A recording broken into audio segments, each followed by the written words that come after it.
First question is from Kirsten Watson. Go ahead. Minus the outcome of the game, were you pleased with how the team adjusted for the second game? Yeah, obviously not the outcome we want, but I think if you look at Trevor from the start, didn't have his best stuff, but really competed to keep us in that ball game. He really did, and you got to tip your hat to him.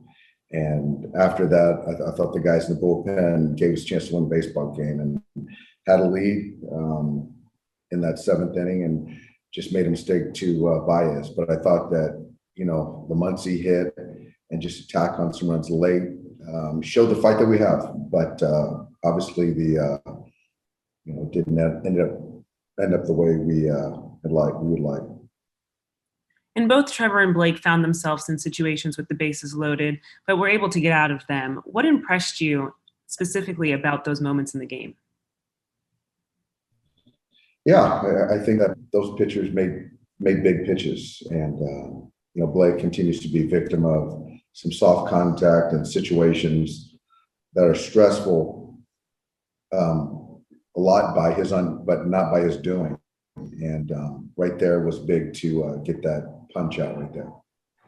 And now that you've seen a sample size of Garrett Clevenger and Mitch White, how have you found them settling in? They've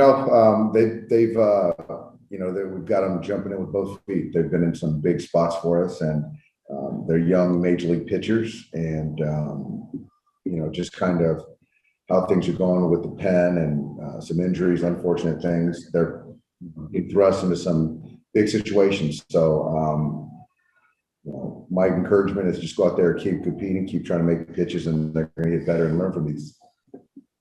Thanks, Dave. Yep. Next question is from Bill Plunkett. Go ahead. Yeah, Dave, since that 13-2 start, you guys have the worst record in the National League. Did you think it would ever be possible to say that about your team for any stretch? No. I didn't realize that. Obviously, we haven't won a whole lot of baseball games in the last couple of weeks. I think if you just kind of look at how we're playing baseball, it's just not all around, all facets of the game executing. And so that's what happens when you don't do that. And other teams, you keep other teams in it, they get the big hit, they make the big play. You end up being on the short end of things. So I think that for us, got to continue to get good starting pitching. We've got to play clean baseball, clean defense, and continue to grind at bats. So I think that obviously we're better than what we've shown, and we got to get back to doing the little things and playing good baseball. Can you point to any part of the team other than starting pitching that's actually playing up to their potential? Probably not. And I think the pen's been fine. You have some young guys pitching in some spots that they haven't pitched in before. So you can't put on these guys. They're going out there competing and learning on the fly. But outside of that, yeah, we need to be considerably better. Coming into the game, looking for offense, Matt Beaty was one of the few hot bats you had, and he doesn't end up getting at a bat today. How does that happen? Yeah, I mean, he was swinging the bat really well. He is. He's going to be in there tomorrow. AJ Paul has been swinging the bat well. Max Muncy has been getting on base, and he's our first baseman. And Gavin Lux has been getting some hits. So I think that for me, Matt Beaty to help our ball club, coming off the bench, taking at bats, getting starts here and there. I think that's his role on this club. And so he's got to continue to be ready when called upon. Thanks, Dave. Yep. Next question is from Juan Torrio. Go ahead. Hey, Dave, you guys have a lot of one-run losses and are now 1-5 in extra inning games. What do you think that is, and what do you have to kind of do to get over the hump there? I I just think that we've played, what do you say, 6 extra inning games. I think that we've put ourselves in positions to play extra inning games where I think that we probably shouldn't have. And, when you look at when we get into extra innings, they're getting guys over and getting the hits that they need to get. So I don't really have an answer for the 1 and 5, but I do know the innings prior to the extra innings, collectively, we could have done a better job to not even be in that extra inning situation. And overall, I mean, it's got to be pretty disappointing that you have Clayton and Bauer on the mound and you can't come away with a win. Yeah. I mean, I think that all of our starters are pretty good, and so for us to, have those guys take the mound and not win a baseball game, it's frustrating, regardless of who's starting that game. Thanks, Dave. Yeah. Next question's from Hart Castillo. Go ahead.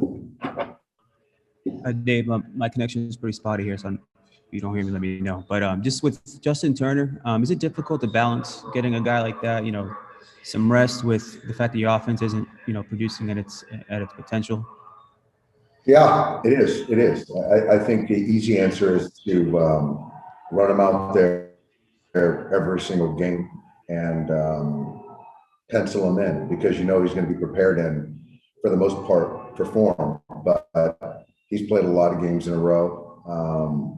And so just to play the 2 games today, I just felt that to not have him play the second half, to come back and play tomorrow, save him for a big spot tonight in the second game, it's just not Justin's job to just carry this offense. I think that we have a lot of capable players who just, need to continue to grind and produce.